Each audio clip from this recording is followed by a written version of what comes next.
জাল ভোট, কেন্দ্র দখল, হামলাসহ নানা অনিয়মের অভিযোগে ছাত্রলীগ বাদে সকল প্যানেল ভোট বর্জন করে পুনরায় ডাকসু নির্বাচনের দাবি করেছে।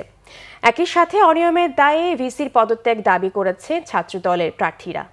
এর মধ্যে কুয়েত মৈত্রী হলে সিলমারা বস্তা ভর্তি ব্যালট পাওয়ায় ভোট গ্রহণ বন্ধ থাকে ৩ ঘণ্টা। রোকেয়া হলেও বেশ কিছু সময় বন্ধ থাকে ভোট গ্রহণ। কবি সুফিয়া কামাল হলের সামনে বিক্ষোভ করে শিক্ষার্থীরা। রোকেয়া হলে ব্যালট বাক্স দেখতে চাইলে হামলার শিকার হন কোটা আন্দোলনের ভিপি প্রার্থী নুরুল হক নুরু। সকালে ভোট গ্রহণের শুরুতেই বস্তা ভর্তি সিলমারা ব্যালট পাওয়া যায় বাংলাদেশ কুয়েত মৈত্রী হলে। সেই ব্যালট পেপার নিয়ে বিক্ষোভে ফেটে পড়েন শিক্ষার্থীরা। আমরা ব্যালট দেখার জন্য যখন বলছি যে আমরা বাক্স দেখব তারপর আমরা ভোট দিব, 1 ঘন্টা দেরি করার পর হঠাৎ করে দেখি সেই দরজা খোলা এবং সেখান থেকে বস্তা টাঙিয়ে ঢোকানো হচ্ছে। এখানে হল প্রশাসন, প্রক্টর এবং আমাদেরকে ছাত্রলীগের নেতৃত্বে বাধা দেওয়া হয়েছে। রিটার্নিং অফিসাররাও ছিল সেখানে। বিশ্ববিদ্যালয়ের প্রক্টর ঘটনাস্থল পরিদর্শন করে সত্যতা পেলে হল প্রভোস্টকে দায়িত্ব থেকে অব্যাহতি দেওয়া হয়। এমন পরিস্থিতিতে 3 ঘণ্টা পরে বেলা 11টায় শুরু হয় ওই হলের ভোট গ্রহণ। এই দায়িত্ব যা আসছে হল কর্তৃপক্ষ সেটি গ্রহণ করতে হবে। ইতিমধ্যে তাকে অব্যাহতি দেওয়া হয়েছে। নতুন প্রভোস্ট নিয়োগ দিয়ে আলোচনা করে সবার কাছে এটি গ্রহণযোগ্য পদ্ধতিতে আমরা অগ্রসর হব।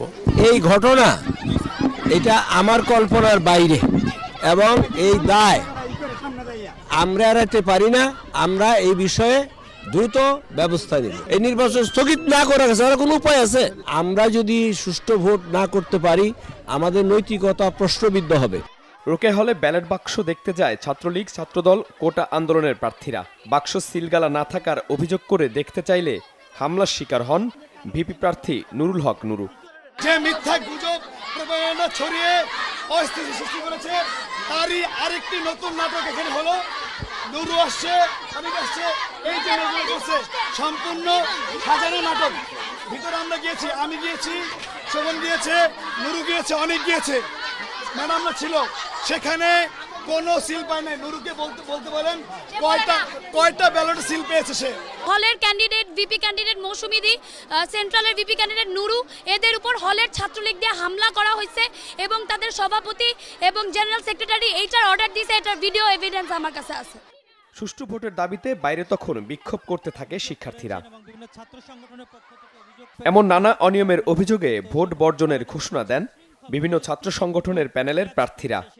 এই দলকানা প্রশাসনের যে আপনার ভোট ডাকাতি নির্বাচন, সেই ভোট ডাকাতি নির্বাচনের সমস্ত পরিস্থিতি বিবেচনা করে আমরা প্রেক্ষাপট বিবেচনা করে আমরা এই নির্বাচন বর্জন করছি।